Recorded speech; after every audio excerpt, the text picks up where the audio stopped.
Isang gabi ay napilitan na siyang manghuli ng kuneho para sa kanyang hapunan. Nang madakip niya ito ay naramdaman niya na may papalapit sa kanya at ito pala ay ang mga siraulo niyang kaklase. Naisip niya na baka nasa di kalayuan lang din ng iba pa niyang mga kaklase at nang ginamit niya ang clairvoyance ay hindi nga siya nagkamali. Nang makita niya si Tuka ay naisip niya na lumapit dito dahil sa kanilang lahat ay ito ang mas kilala niya.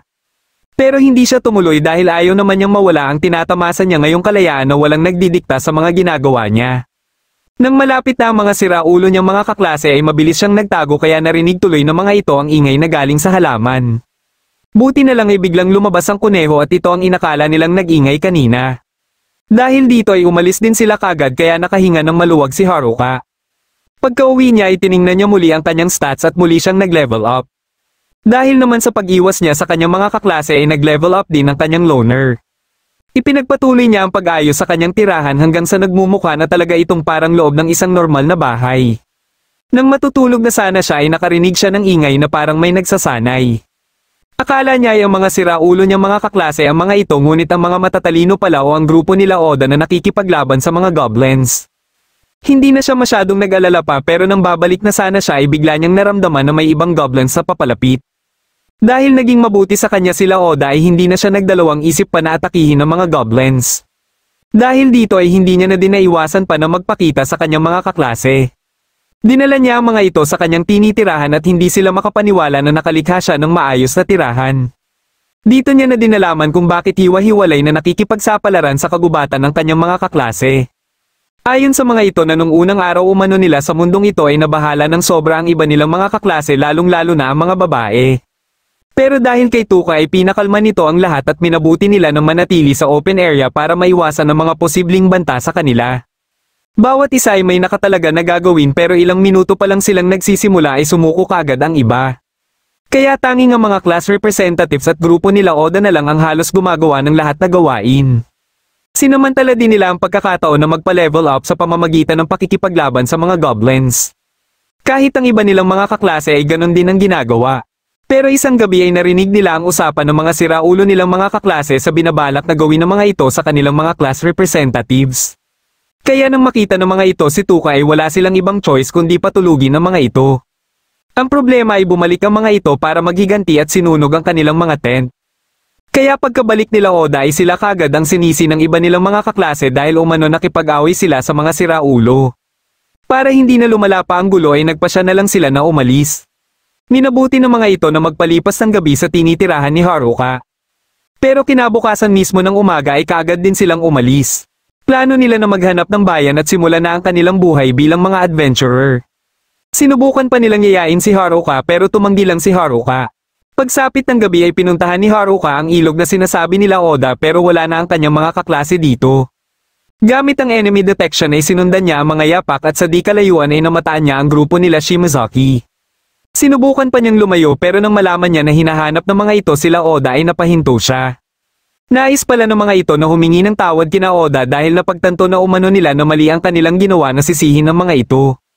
Para masigurado na hindi nagsisinungaling ang mga ito ay may kinumpirma muna siya.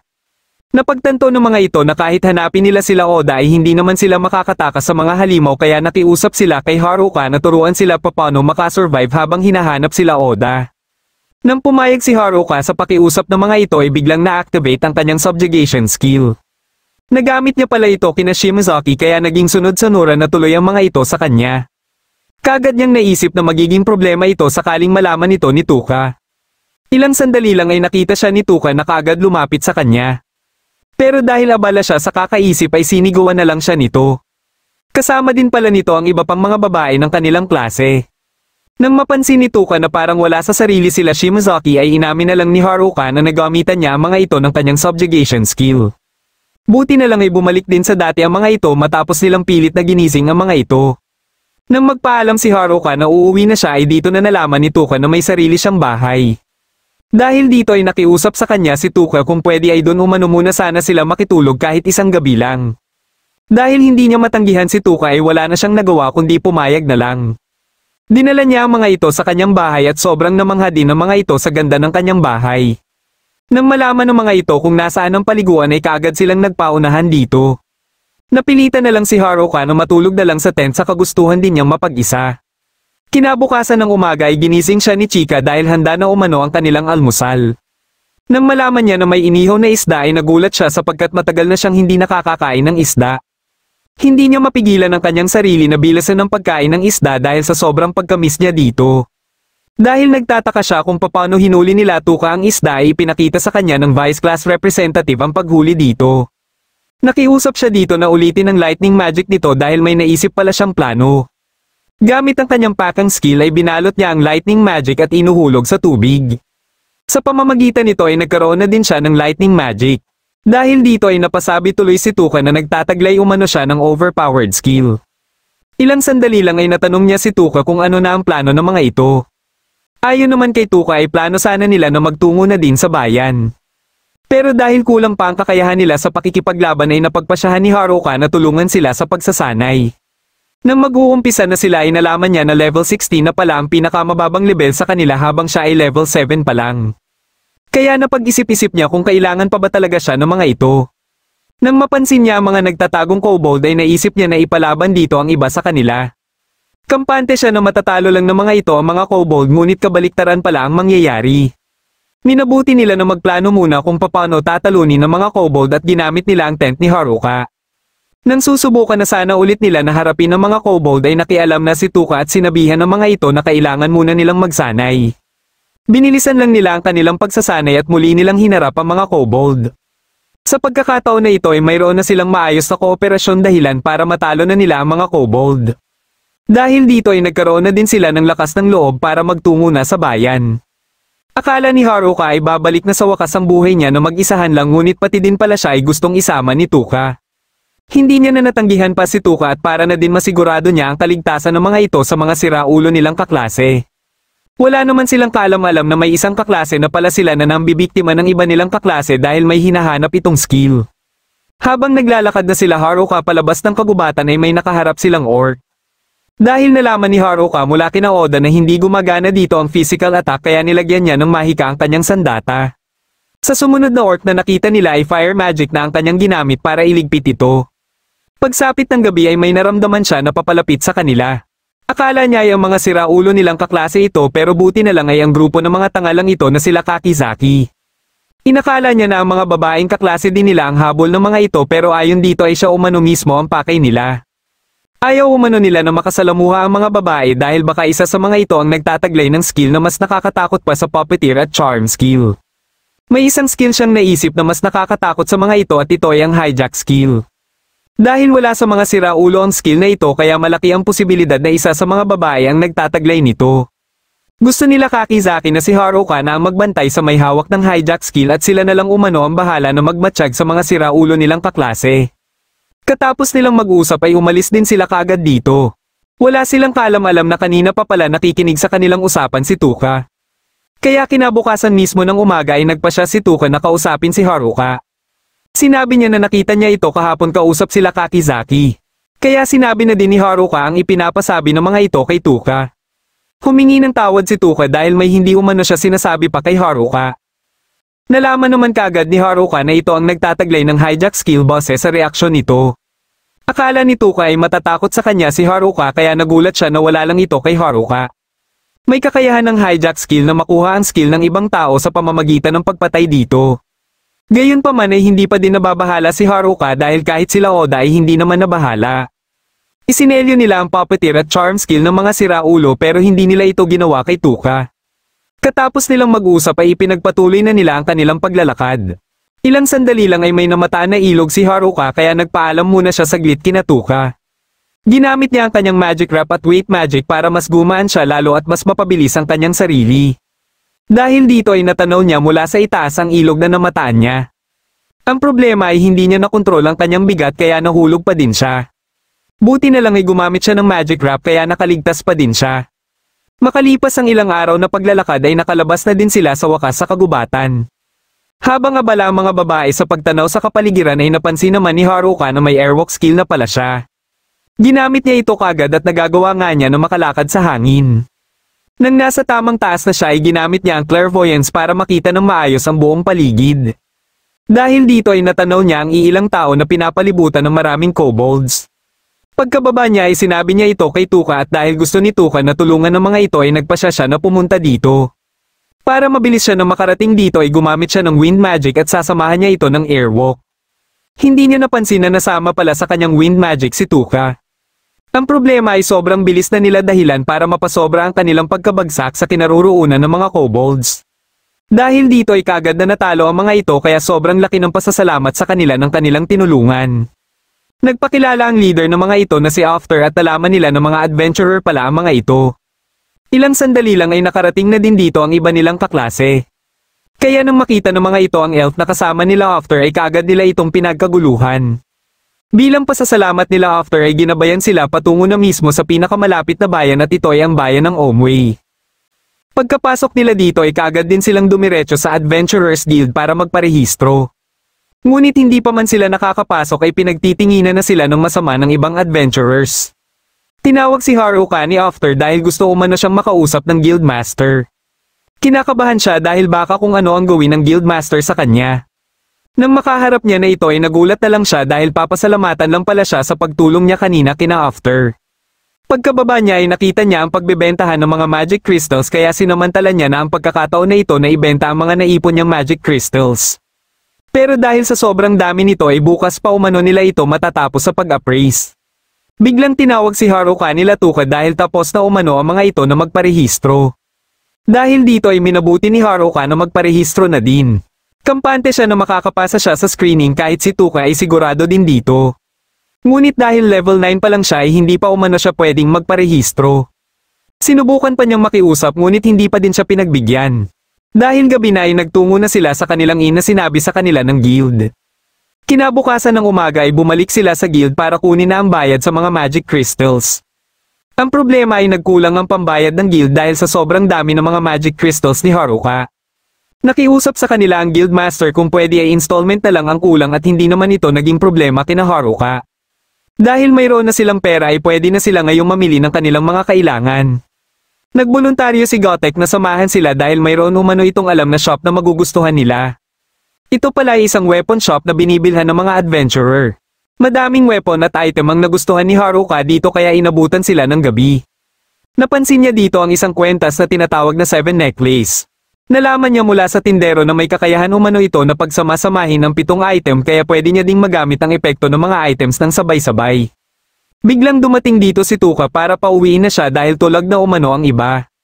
Biglang nagliwanag ang missile vine na hawak niya kaya nataranta siya at nasagi niya tuloy ang mga item na nagdahilan naman para aksidenteng magsama-sama ang mga ito. Ang problema ay bawal ito ayon sa tindero hanggat hindi niya pa nabibili ang mga item na nagkakahalaga ng 10 milyong era. Buti na lang ay napakiusapan pa nila ang tindero na baba nito sa 8 milyon era dahil ito lang ang kanilang pera. Kinabukasan ng umaga ay nagsimula na sila Tuka na lumakad para sa una nilang quest bilang adventurer. Dahil hindi pa adventurer si Haruka ay bawal pa siyang lumabas ng bayan. Pero sa kagustuhan niya na makalabas ay ginamit niya ang kanyang invisible cloak para hindi siya makita ng bantay. Plano niya ngayon ay bumalik ng kagubatan at mamuhay muli ng mag-isa. Nang makalayo-layo siya ay may nakita siyang karwahe na inaatake ng mga bandido. Dahil napansin siya ng isa sa mga ito ay kailangan umano siyang mailigpit. Pinagtulong-tulungan siya ng mga ito pero madali lang niyang naiilagan ang kanilang mga atake. Hanggang sa mapagod na lang ang mga ito na sabay-sabay na bumagsak. Lumabas sa karwahe ang sakay na babae para pasalamatan si Haruka. Nagpakilala ito sa pangalang Mariel na anak umano ng mayor ng isang bayan. Nakiusap ito sa kanya kung pwede ay magsilbi muna siyang escort hanggang sa makauwi sila sa kanilang bayan. Dahil may matatanggap siyang gantimpala ay pumayag na lang siya. Ngunit habang nasa biyahe na sila ay dito niya na nalaman na anak pala si Mariel ng mayor ng Omway at dito sila patungo ngayon. Habang patuloy naman sa pagmamatsyag sila Kakizaki sa mga siraulo nilang kaklase ay napag-alaman nila na handa na ang mga ito na sundan sila Tuka. Pero kailangan muna nilang matanggal ang selyo sa kanilang puppeteer at charm skill kaya uunahin muna nilang hanapin sila Oda. Nagpasya sila Kakizaki na harangan ng mga ito sa pinaplano nilang gawin. Kaya napilitan ng isa na umatake ngunit bigla na lang may umatake sa kanya mula sa likuran. Sinubukan ng isa na gumanti pero mabilis lang din itong nailigpit. Kahit ang dalawa pa nilang kasama ay wala ding nagawa sa taglay na skill ng kalaban. Mabilis na tumakbo sila Kakizaki pero naabutan pa din sila. Dito na nila ito nakilala at napilitan na lang silang labanan ito. Nang makarating na sila Haruka sa mansyon nila Mariel ay ipinaghanda siya dito ng maraming pagkain. Maliban dito ay binigyan din siya ng pera bilang pabuya sa kanyang nagawa kanina. At para naman hindi na siya mamroblema pa sa paglabas ng bayan ay binigyan na din siya ng ID. Kinabukasan ng umaga ay sinabi niya lang kina Tuka na inimbitahan siya ng mayor kahit may hinala na ang mga ito na sinubukan niyang lumabas ng bayan. Dahil may quest pang gagawin sila Tuka ay umalis din sila kagad kaya naisip muli ni Haruka na samantalahin ang pagkakataon na ito na lumabas ng bayan. Sa pagkakataon na ito ay hindi niya na kailangan pa magtago dahil mayroon na siyang ID.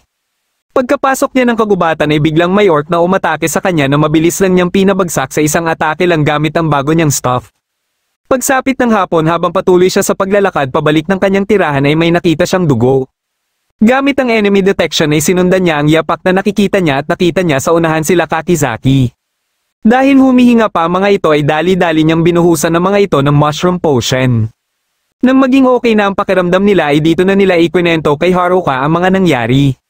Dahil dito ay nalaman na ni Haruka kung sino ang taong ito na paulit-ulit umanong nagtanong kung nasaan si Tuka. Kaya nagkaroon na din ng ideya sila Kakizaki na si Tuka ang nagtataglay ng hijack skill. Kung magtutulungan sila ay malaki ang pag-asa nila na matalo ito.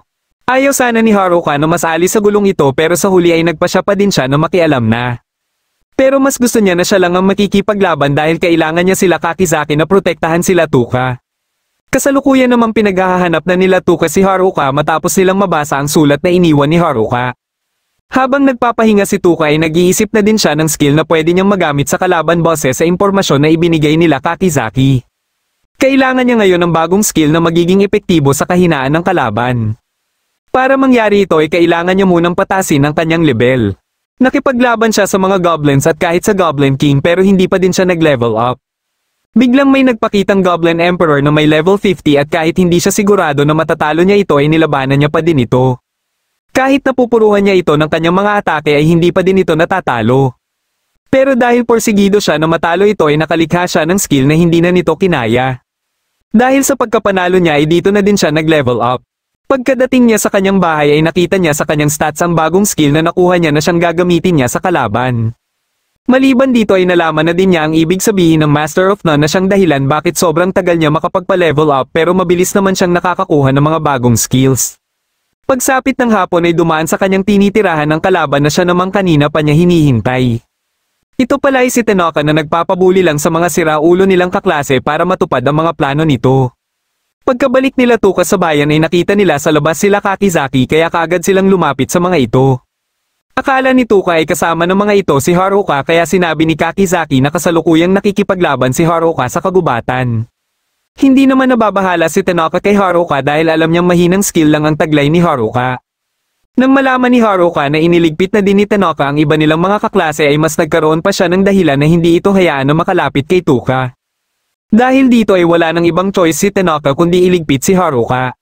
Gamit ang skill niya na tinatawag na medal ay sinimulan niya na ang pag-atake kay Haruka. Plano sana ni Tuka na puntahan si Haruka ngunit pinigilan siya ni Kakizaki. Para hindi ito masyadong mag-alala ay sinabi na lang ni Kakizaki na magiging okay lang si Haruka na makipaglaban kahit mag-isa lang ito. Sinubukan ni Tenoka na tapusin na ang kanilang laban ni Haruka gamit ang kanyang fire magic ngunit nagulat na lang siya na hinigop lang ito ni Haruka. Sinamantala ni Haruka ang pagkakataon habang hindi pa nakakapaghanda si Tenoka pero nakapagpalabas naman ito ng sandata. Dito na ito nagpalabas ng mas marami pang sandata at isa-isa itong ginamit sa pag-atake. Ilang sandali lang ay nagawa nito na mapuruhan si Haruka. Pero hindi kaagad sumuko na lang basta-basta si Haruka at naghihintay lang siya ng tamang pagkakataon. Di nagtagal ay nalaman niya na ang isa sa kahinaan ni Tenoka at ito ay nagagawa lang nito na gamitin ang kanyang mga skill ng 3 beses lang. Nalaman niya ito matapos niyang mapansin na tig-2 lang na atake ang ginawa ni Tenoka bawat sandata na ginagamit nito. At dahil kalkulado niya na ang bilis ng galaw nito ay nagagawa niya na din itong mapuruhan. Dahil dito ay napilitan na din si Tenoka na gamitin ang tinatago niyang skill. May mga tinatago pa pala itong malalakas na skill na siyang hindi inaasahan ni Haruka.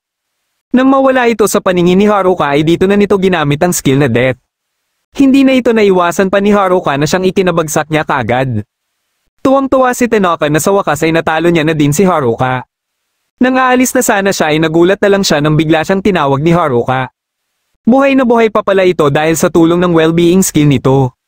Maliban dito ay nakamax din ang kanyang lock kaya kahit ano kataas na success rate ng skill ni Tenoka ay hindi pa din ito umubra. Nagpatuloy ang palitan ng kanilang atake hanggang sa magkaroon muli ng pagkakataon si Tenoka na makatama muli kay Haruka. Dahil dito ay muling tumaas ang kumpiyansa ni Tenoka na matatalo niya na si Haruka. Ngunit pinaintindi lang sa kanya ni Haruka na wala na siyang magagawa pa para manalo. Pagka-atake niya muli ay dito na ginamit ni Haruka ang inihanda niyang made-up skill. Sa pagkakataon na ito ay tuluyan ng natalo ni Haruka si Tenoka. Pero ang problema naman niya ay may tinamo siyang malaking sugat. Dahil marami ng dugo ang nawala sa kanya ay unti-unti na siyang nanghina. Buti na lang ay dumating sila Oda na kanina pa siya hinahanap. Inalalayan siya ng mga ito pabalik sa bayan kung saan nasa labas pa din sila Tuka na naghihintay sa kanya. Pagkadating pala nila Oda galing dungeon ay kaagad silang pumasok sa kagubatan matapos silang malaman na nakikipaglaban siyang mag-isa kay Tenoka. Hindi na din pinalampas pa nila Shimazaki ang pagkakataon na ito para humingi ng tawad kina Oda. Susubukan pa sana ni Haruka na bumalik sa kagubatan ngunit hindi na siya nakaligtas pa sa mga chika babes. Kinabukasan ng umaga ay may napanaginipan si Haruka na isang lich sa isang madilim na silid. Pero makikita ang totoong anyo nito na isa pala itong babae. Pagkadating niya sa guild ay naabutan pa niya sila Oda na papalis na patungo sa dungeon. Dahil nababoard siya na wala siyang magawa ay naisip niya na magtungo na din sa dungeon na ito. Habang nag-uusap sila Mariel at ang kanyang ama ay biglang dumating ang kawal na nakatalaga sa dungeon para ipaalam sa kanila na may grupo umano ng mga halimaw na papalapit na sa kanilang bayan. Kaya habang naglalakad si Haruka patungo sa dungeon ay nakasalubong niya sa daan ang mga halimaw. Kagad namang nagtungo sa guild si Mariel para abisuhan ang guildmaster sa paparating na mga halimaw. Dahil dito ay mabilis na naghanda ang mga adventurer pati na din sila Tuka. Wala silang kaalam-alam na binubugbog na pala ni Haruka ang mga halimaw. Naging madali kay Haruka na iligpit ang mga may mababang level na mga orc ngunit nahirapan siya sa Orc King dahil sa kunat nito. Ang ginawa niya ay inatake niya na lang ito ng sunod-sunod hanggang sa bumagsak ito. Nagpatuloy siya sa paglalakad at nang makarating siya sa dungeon ay gumamit siya ng skill para hindi siya makita ng nagbabantay dito.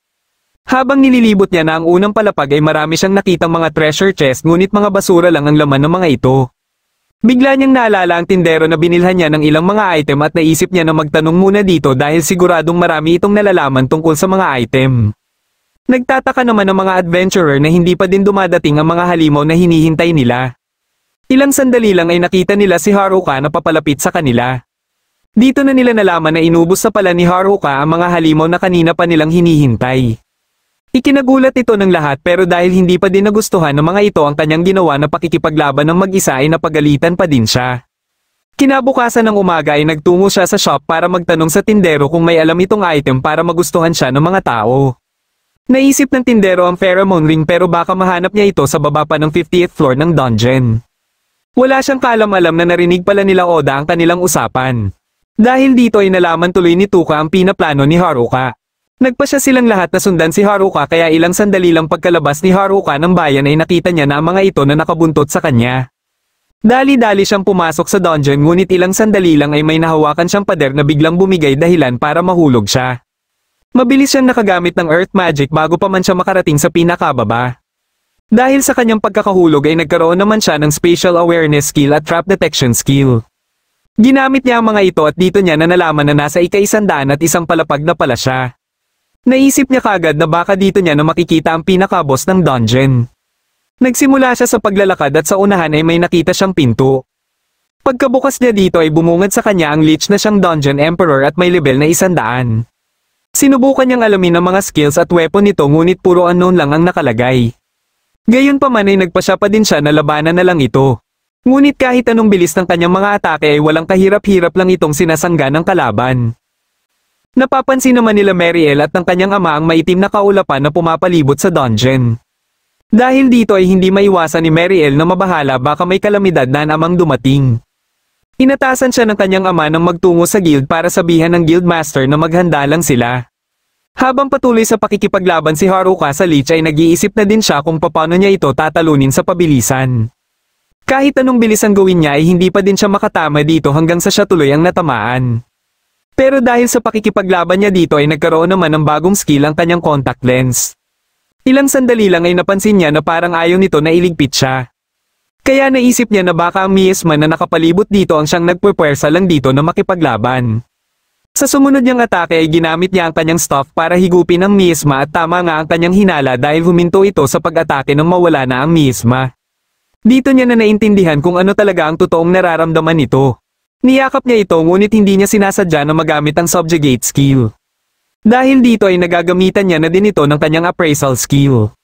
Hindi niya akalain na isa pala itong babae dahil sa pangalan nitong Angelica. Minabuti nila na umalis na dito at nang makarating sila sa ika-100 palapag ay nakaharap nila dito ang floor master na may level 100 din. Dahil ayaw niya itong labanan ay gumamit siya ng earth magic para butasan ang sunod na palapag. Ngunit andito naman nakabantay ang mga Minotaur na may level 99.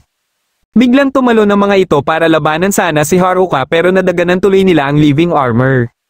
Matapos silang iligpit ni Haruka ay nagpasya si Angelica na suotin ang armor. Nagpatuloy sila sa pag-akyat at sa bawat palapag ay nakakalaban nila ang mga floor masters. Kasalukuyan namang nasa ika-50 palapag na sila tuka para hanapin si Haruka. Pagkapasok nila dito ay nakaharap nila ang floor master na isang Cyclops. Nilabanan nila ito at kahit nagtutulong-tulong na sila ay hirap na hirap pa din sila. Kaya napapaisip na sila Kakizaki at Oda kung ano kaya ang gagawin ni Haruka kung ito ang nasa sitwasyon nila. Nang mapagtanto na nila ang dapat nilang gawin ay nagsagawa sila ng plano kasama si Tuka. Plano nila na magsilbing pain si Kakizaki para makuha nito ang atensyon ng Cyclops. Bagamat nahuli siya ng isang kamay ay kasama na din pala ito sa kanilang plano kaya nagkaroon ng pagkakataon si Oda na mapuruhan ng Cyclops. Pagkadating nila Haruka sa ika-85 palapag ay bigla na lang silang nakaramdam ng pagyanig. Nagsimula na palang kumilos ang maraming halimaw para lumabas ng dungeon. Kaya ilang sandali lang ay nagtaka na lang ang bantay ng dungeon nang magsilabasan ng maraming daga. Kagad siyang bumalik ng bayan para ipaalam sa guildmaster na papalapit na sa kanilang bayan ang maraming halimaw galing sa dungeon. Alam ng guildmaster na isa na itong stampede at dahil hindi ito alam nila after ay ipinaliwanag niya ito. Para matigil lang ito ay kailangan nilang talunin muna ang Dungeon Emperor sa pinakababa. Biglang naalala ni Mariel si Haruka na siyang tanging naiisip lang niya na pwedeng makatalo sa Dungeon Emperor. Nang makaramdam na sila ng pagyanig ay dito na sila kumilos para harapin ang mga halimaw. Dahil sa mabilis nilang aksyon ay naging matagumpay sila na mapigilan ang first wave ng stampede. Pero dahil sa pinsala na natamo ng ibang adventurer ay alam nilang hindi nila kakayanin na mapagilan ang mga susunod pang wave. Naisip nila na dapat ay mayroong magtungo sa dungeon para ipaalam kina Haruka ang sitwasyon ng bayan at kailangan nilang matalo ang Dungeon Emperor. Napili nila si Mariel na magtungo dito at pinasamahan na lang siya ng Guildmaster kay After. Patuloy naman sa pakikipaglaban sila Haruka sa mga floor master at sa bawat may natatalo sila ay may nakukuha din silang item. Matapos nilang matalo ang floor master ng 75th floor ay naisip ni Haruka na ibigay na lang kay Angelica ang mga item na nakuha niya. Wala siyang kaalam-alam na dahil sa mga item na ito ay muling bumalik ang totoong katawan ni Angelica. Habang sila Tuka naman ay kasalukuyan ng nasa ika-54 na palapagkalaban ng mga werewolves. Matapos nilang matalo ang mga ito ay dito na dumating sila Mariel. Nang malaman ni Mariel na hindi pala nila kasama si Haruka ay parang nawala na ito ng pag-asa.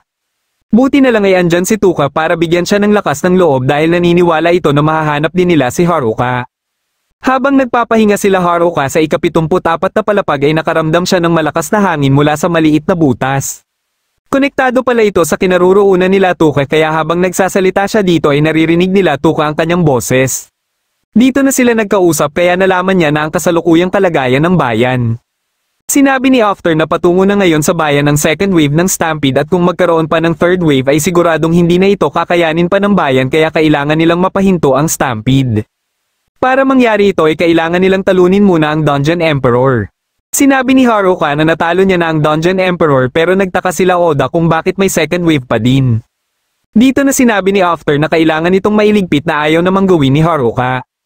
Pero dahil ayaw din ni Haruka na may mangyaring masama sa bayan ay sinigurado niya na lang na kaya niyang mapigilan ang stampede. Buti na lang ay malaki ang tiwala sa kanya ni Tuka kaya nagtiwala na din sa kanya ang iba. Para makarating sila kagad sa kinaroroonan nila Tuka ay mas binilisan na nila ni Angelica ang kanilang takbo. Tuwing may nakakalaban silang floor master ay pinagtutulong-tulungan lang nila ito kaya mabilis nila itong natatalo.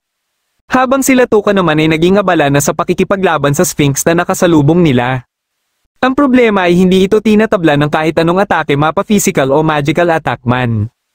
Pagkadating nila Haruka sa ika-59 na palapag ay naramdaman niya na ang presensya ng Sphinx.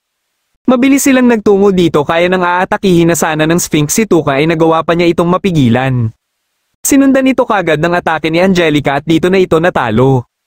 Nang makausap ni Haruka sila Tuka ay sinabi niya sa mga ito kung ano ang kanyang plano para mapahinto ang Stampede. Kagad silang umalis dito at para makarating sila kagad sa unang palapag ay ginamit nila ang portal na shortcut paakyat. Pagkadating nila ng bayan ay sakto namang nagsilabasa na ang pang third wave ng Stampede. Dito na nagbigay ng hudyat si Haruka kay Angelica na simulan na ang kanilang plano. Bilang ruler ng dungeon ay kampante si Haruka na may sapat na kapangyarihan si Angelica na ubusin ang mga halimaw. Hindi naman sila binigo ni Angelica dahil sa isang atake lang nito ay naubos nga ang mga halimaw.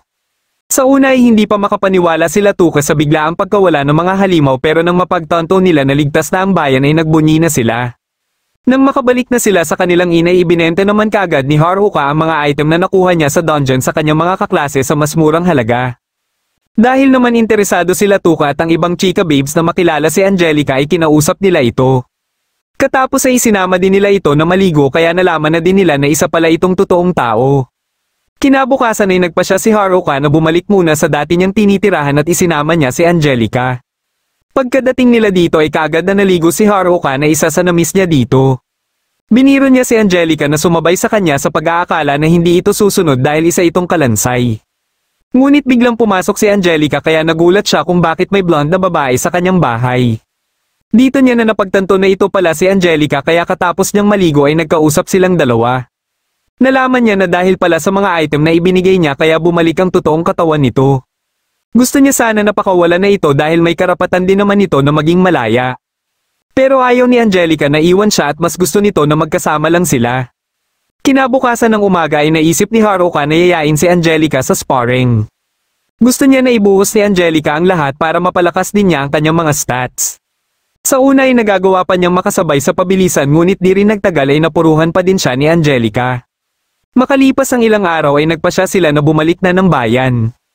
Dahil magkahawak kamay sila ay inakala tuloy ng kanyang mga kaklase na may namamagitan sa kanila. Kaya hindi tuloy nakaligtas si Haruka sa mga biro ng mga kaklase niya.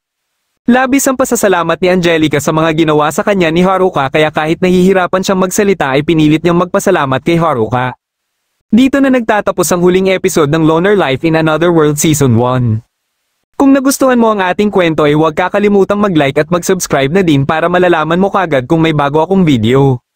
Maraming salamat sa panonood at shoutout na din kina